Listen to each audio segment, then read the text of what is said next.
Earlier this month, Trump accounts officially opened for contributions. When I first heard of Trump accounts, I was incredibly excited. So this is not like a red or blue policy. I would look at it from what's in the best interest of your child. It's not every day that a new financial account becomes available, and so it's not surprising that you may have a lot of questions. What are their purpose? Should you actually open one? And what does it mean for your family's financial future? That's what we're talking about in this episode. I've got 3 guests to help you understand these accounts better. We're starting off with Kathryn Anne Edwards. She's an economist who regularly writes about labor markets, public policy, and inequality. I wanted to start with Kathryn because she doesn't do hype. She's going to walk us through what these accounts actually are, how they work, and honestly, whether she thinks they're a good idea. Her answer might surprise you.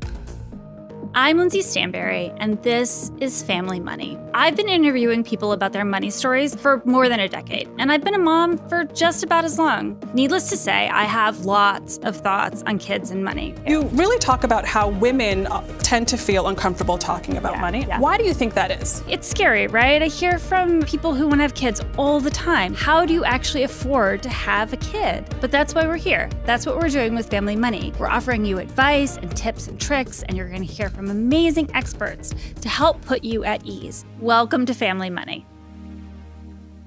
Kathryn, I'm so excited to chat with you this afternoon. First of all, I'm such a big fan of your work. I'm fangirling a little bit over here. I want to dive into the topic of Trump accounts, which you've talked about quite a bit.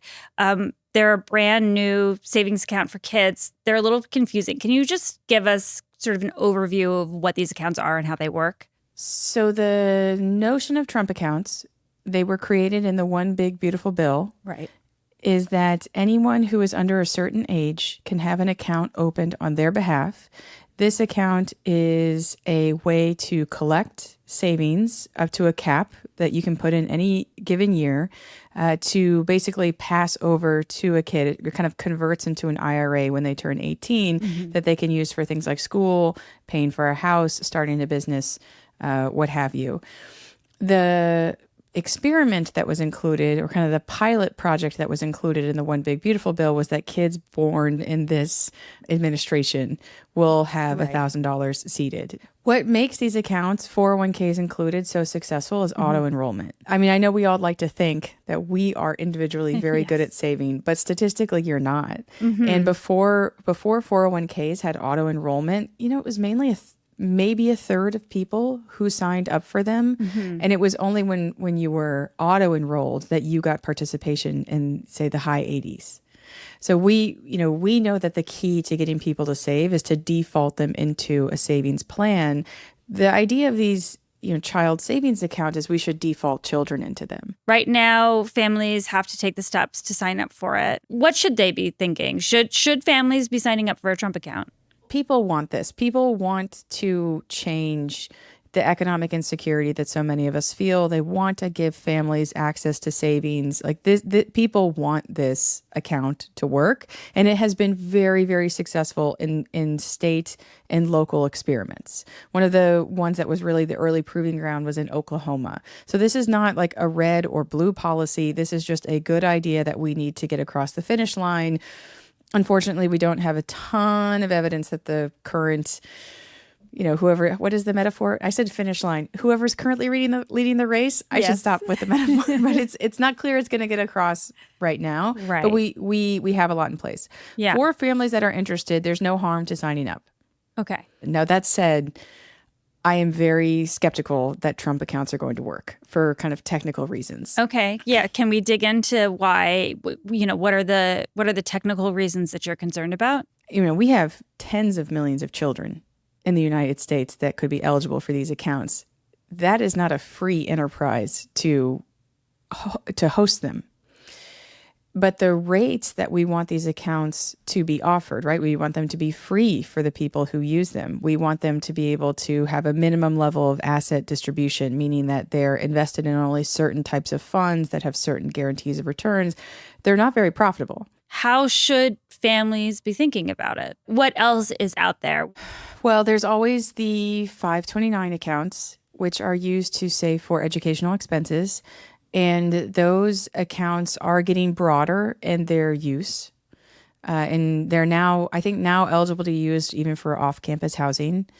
So you can save specifically for education.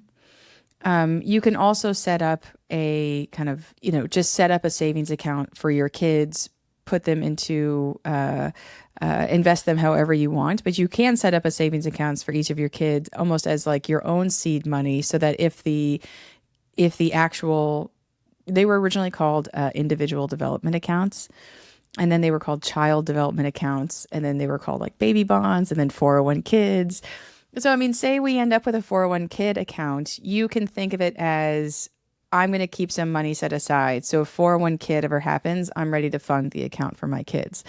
It comes from a place of luxury to be able to do that right now, but it is something that parents can be thinking about. Yeah. So I think that that's the other important thing to talk about these 530A accounts is you don't get the money right now. It's $1,000 for the future. And while the child then takes control of it at 18, you're not really even supposed to be using at 18 unless you use it for certain expenses. As currently written, it converts to an IRA. That's not necessarily a rule for how these plans work. Just because a program starts a certain way doesn't mean that it ends a certain way. I could describe to you the original 1935 Social Security Act, and you would not recognize the program. They've rolled out this 530A account as part of one big beautiful bill, and it obviously needs to evolve. Is that something that the IRS is deciding, the Department of Treasury? Like, does Congress have to weigh in? Is it a mixture of the three? Is it something I'm not even thinking about? We have just passed another Retirement Security Act called Secure 2.0, which was a game changer. Which required that employers that offer retirement accounts are legally required to auto-enroll you and auto-escalate you, so that even if you had no idea you had a retirement account at work, the Congress has told those employers, you will do a good job by these people, and they are. I mean, it's a massive win for, American workers who have access to the retirement plans. And that's the key word there, right? Access. Let's talk about how employers are involved with the Trump accounts, because that's, I think, an interesting feature for many people. And that makes them a little bit like a 401k, and that in some cases, if your employer opts in, and a whole lot of other details that have not been figured out yet, can also contribute to their employees' Trump accounts. So how does that work exactly? What little do we know about it? We know very little. Yeah. But I think in theory, it kind of makes sense. Mm-hmm. You start a job. They are now legally required through Secure 2.0 to, if they offer you a retirement account, to auto-enroll you and escalate the contributions.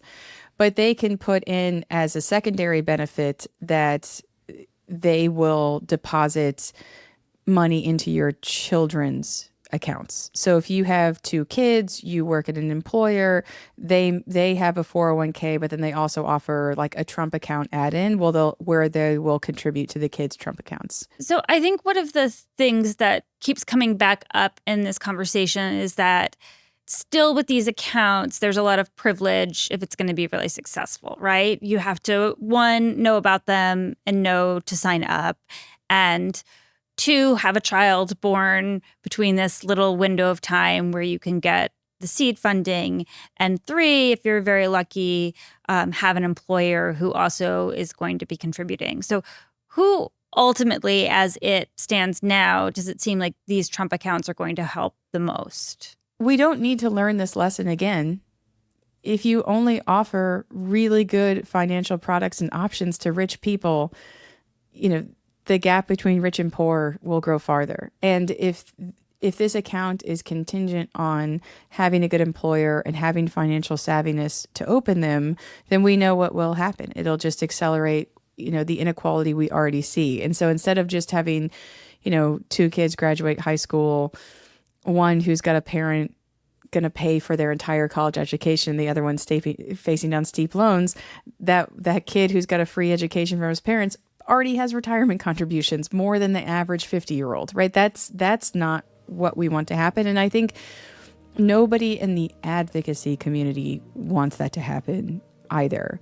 And there's there are very easy ways to make sure that it doesn't. But you're right that it's a terrible concern. And I think the people who have advocated most for this policy see that as the absolute weakest link. Like if it has to go to everybody to be good. Well, thank you so much, Kathryn. This has been so lovely. I've learned so much. I've read so much about these accounts, but you have brought up so many things I hadn't even thought of. So thank you. I really appreciate it. Kathryn Anne Edwards provided us with some background, where Trump accounts come from, what makes them work, and some of the complications around them. Now the question is, what do you actually do with them? My next guest, Barbara Ginty, is a certified financial planner who has years of experience helping families with their finances. She also had a baby in 2026, which means her daughter qualifies for the seed money too. She's going to walk us through the actual steps you need to take to open an account and offer some advice on where Trump accounts can fit among your other financial priorities. Barbara, I'm so excited that you're here today. Thank you for having me. So I wanted to dive right in and talk about Trump accounts. I've heard reluctance from people about opening an account in part because it's got the Trump name on it, right? It makes people uncomfortable. It's a little politically divisive, a lot politically divisive, right? And I think that there is some fear of families start putting money into these accounts and then something changes. So what are you hearing from people that you work with? What are you thinking about? Is there any concern that we should be worried about these accounts changing or losing access to money, anything like that? No, I would not consider that a risk at all. Because that would be eminent domain, I think, if the government came in and took something that's yours. And I don't think that often happens with retirement accounts. Generally, this is the way I think about it. This is a custodial IRA for a child. And so therefore, there are protections baked into retirement accounts. So no, I wouldn't think there's any risk that the government comes in and takes your money. I think that would open up risk then with all retirement accounts. I just don't see that. So I'll say it this way. That's not something I've ever discussed with a client as being a risk, nor do I think it would be anything that would be a risk with this, because essentially it turns into an IRA at 18 for the child. So no, I don't think there is any risk that the money goes away or anything like that. There's all these safeguards in place when they establish this, and they established it under retirement rules. So I don't think that is a concern. I do understand the divisiveness, though, and that some people don't support the president or are not a fan of his policies. And so therefore they're not doing it because of that. And so I would encourage people to think about it a little differently. There's plenty of people that have jobs that they don't necessarily like, but they still take the 401k match because it's offered and it's a benefit. And so I would think about it from the best interest of your child, right? If there's $1,000 available for your child that could potentially and should benefit your child in the future and give them a greater financial benefit than the $1,000 because it will be invested, I would look at it from what's in the best interest of your child to have that money, even if you put nothing in it. Even if you say, my child was born between this time frame where they get the $1,000 seed money. Is it in my child's best interest to have that money? And if the answer is yes, then I would set up the account. And I will say from a friction standpoint, super easy. I am shocked because having worked in finance for 20 years, there's very little that is super easy in our industry. I mean, we're an industry that still uses fax machines. That's shocking for some people. Yes. So the app was very straightforward. The IRS form was super simple. I mean, it didn't really even ask many questions. And so I think this is a pretty painless way to get $1,000 for your child. Yeah. How are you thinking about these accounts? What do you think of as the hierarchy of payments that families should be making toward future investments? So I always believe in putting the oxygen mask on yourself first, right? So making sure that you as the parent are in a good financial position, because if you're in a bad financial position, that has a lot more of a detrimental effect to the child. So if we just say that you've done a good job and you have your emergency fund and you're in a good financial position, and then you're thinking about how to save for your child, I think that getting the $1,000, because think about it, if you don't have your emergency fund and you're working on some of the basics of your finances, the $1,000 doesn't impact your budget at all. So that's why I'm a big believer in that. So if you're having a hard time as a household with your finances, I would absolutely, if you're eligible, get this $1,000 because it doesn't take away from the household budget whatsoever. It's just additive. In your perfect scenario, right? Not everyone's in the perfect scenario. I would do both the Trump and the 529 account. That's what I'm doing. So I already have the 529 set up for my daughter. I'm doing the Trump account. I plan on funding the Trump account and the 529. And this is where maybe it gets a little bit more complex. My plan for the Trump account, now it becomes the child's at 18. That's very different than the 529. So we all know 18-year-olds don't always make the best decisions. But if my daughter goes along with the program in 18 years, she's only 4 months, so we don't know how that's going to pan out. But my plan as a CFP would be I would convert the Trump account from an IRA into a Roth using a Roth conversion. That's my plan for her. Yeah. Because ideally she's in college then, which we're funding with her 529. Because I'm going to fund that. And then this account, we will have funded and we will convert that while she's in college and ideally has no income or little income. She'd be in a lower tax bracket. A lower tax bracket. And she'd pay fewer income taxes on. Right. Because with the 529, you can convert that to a Roth, but you are subject, or you can't convert it. It switches to a Roth from the 529. It's not technically a conversion, but it is subject to earned income and the annual limitations. Okay. Right, the annual limitations. So, like, if you were to convert that 529 into a Roth this year, 7,500. 7,500. So you have to do it in drips and drabs over a while. Right, where if you look at the Trump account and it converts to essentially an IRA, not subject to aggregation rules, which is wonderful, then you could take, in theory, do 10, let's say there's 40,000 in there, 10,000 over each year of college. Ideally, she pays nothing on tax. She has no income. She's in school. And then instead of a traditional IRA, we end up having a Roth at the end of college, and we use the 529 to fund school. That's the way I'm planning to personally use it. Yeah, that's great. That's very helpful. I think to your point about 18-year-olds, I spoke to Kathryn Anne Edwards, an economist, earlier in this episode, and we were talking a bit about, do you or don't you talk to your kids about these accounts? Yeah, I would say that we have two schools of thoughts. That's just generally what we see in planning. One school of thought is I'm not going to tell my kids about it until they're of the age where they make better decisions, which is we will hide the account until they're 25 and not tell them. And we do see people do that successfully, where the statements are mailed to the parent and the child doesn't really pay attention to anything and doesn't know, and then they are told, oh, hey, we have this account for you. The other school, which I think is more my style, now that I'm also a parent, is that you start educating your kids about money at an age appropriate, education, right? So we don't need to talk about the complexities, but you start introducing them to the concepts of good money habits at a young age, and you continue to teach them and expose them to that, throughout their life. And so some people are, I would say, just innately more engaged with finance than others. I think, my sister is a lawyer and she's very successful, but she's not particularly interested in finance.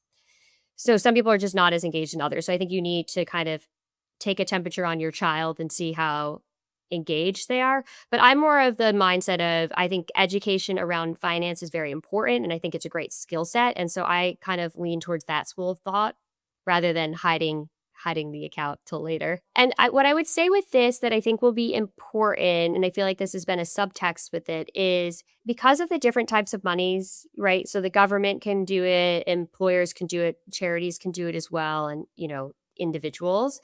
I would, when you do this, if you do have different types of contributions, I would track it, because how it comes out will depend on how the money went in. And I don't know about you, but it's very hard to remember last week, let alone saying, what are the taxes? And everybody says, yes, the app should track it. Yes, the app should track it. What I will say, having worked in finance for 20 years, is this is the first time I've seen an app that's related to an investment account that's government issued. So I don't have much history, nor does anyone with this, is generally when you were dealing with other types of requirement accounts where you had what's called mixed monies, where you had different types of after-tax or pre-tax monies in the account, it was usually the shareholder's responsibility to track. So I would just keep some records on what went into the account. You have a lot of flexibility now with kids, with this being another option. It's so how do you play your cards? These are all the cards we have available now. Right. And how everyone plays their cards is going to be different based on their own circumstances. But I think this is a really interesting addition to what's available to help your children get a head start in life, especially with retirement. I think that's a great place to end on. Thank you so much, Barbara. This was so great. Super helpful. Thank you for having me. Next up, I'm talking to Babylist CEO and mom of two, Natalie Gordon. Natalie founded Babylist 16 years ago, and she's been thinking about how to integrate educational savings accounts into the platform for nearly as long. Today, we're chatting about the potential 530A accounts could have to change the financial futures for millions of kids, as well as how to take the awkwardness out of asking friends and family for what kids really need. Natalie, I'm so excited to chat with you this afternoon. It's great to see you, Lindsey. To kick things off, I just wanted to talk to you a little bit about your own experience. I've run Babylist for 15 years, and so I've thought a lot about gifting and how we gifted families having babies. But one of the things that is very true for my entire life is that my grandmother, the only gifts she ever gave me were educational savings. And at that time in the 80s, it was bonds. Every Christmas and every birthday, I would get a card saying, like, I'm putting this money into your educational savings account. Like, that was a really meaningful gift my grandmother gave me. Millions of people come to Babylist and set up registries. What do you hear from them, beyond just like the joyfulness of planning for a new baby and picking out all the fun stuff? I think that there's also levels of anxiety of all different kinds of things. But specifically, do you hear them talking about financial anxieties and like what are those? The users who are the most engaged with Babylist that I talk to the most often, it's actually people who haven't met their babies yet. And in that time frame, I don't actually think you're really thinking about educational savings. You are absolutely thinking, how am I going to afford this next year? What is it going to cost me? The really, really big buckets there are healthcare, and childcare. And then I think there is a lot of thought on what's the cost of diapers going to be? It would be really meaningful if I could get all my diapers gifted to me. Like, which stroller do I want? Like, we really help you get all of the stuff you need when you're having a baby. Then there's a lot of adulting you need to do. There's adulting like, do I have the right insurance level? Like, this is the exact time when you do your trust and will. And I think the educational savings, like getting them set up, I think can fit in adulting. Even what we're seeing with like the very, very first gifts given through early investor is around birthdays. I think this is going to be the real thing when you really want to like say to family and friends, like maybe instead of getting us a toy for our 1-year-olds, like could we start this educational gifting? How do you get Babylist users to start thinking about this educational savings? And how do you get them to, put this on their to-do list and not let it fall to the absolute bottom? Well, it's not something I think you need to do before you have a baby.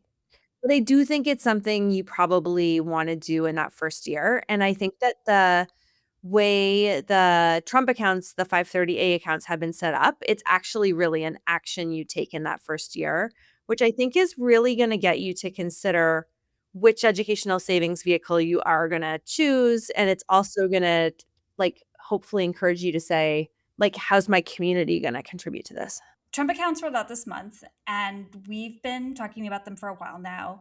I'm curious what your reaction was when you first heard about them. When I first heard of Trump accounts, I was incredibly excited. It was a new educational savings vehicle. I don't think that's the exciting part. I think the $1,000 seed was incredibly exciting. I have been thinking about how we really do educational savings here at Babylist for, it's actually 14 years. I found a note from 2012 that was like, oh, here's something we should do. It's always been on our to-do list, and knowing these Trump accounts with this seed money was going to launch, we just knew that families were going to have a lot of questions about that. But also we're going to think about educational savings earlier because there's this $1,000 seed you need to kind of take some actions to go get. when you have a baby. And that was really exciting. And so it really got us to say 2026 is the year we're going to do something really big here. And when the Trump accounts launched, we launched Early Investor. That was the culmination of that work. That's amazing. And so can we talk a little bit about Early Investor? I'm curious, what are you already hearing from your users? What's the goal for this platform? People are really using it. And that's really, really, really exciting and meaningful. I'm really, really proud of what the team has done. My hope for this is there's so much awkwardness in I think in anything like really money related. It's one of the reasons I love your work so much, Lindsey.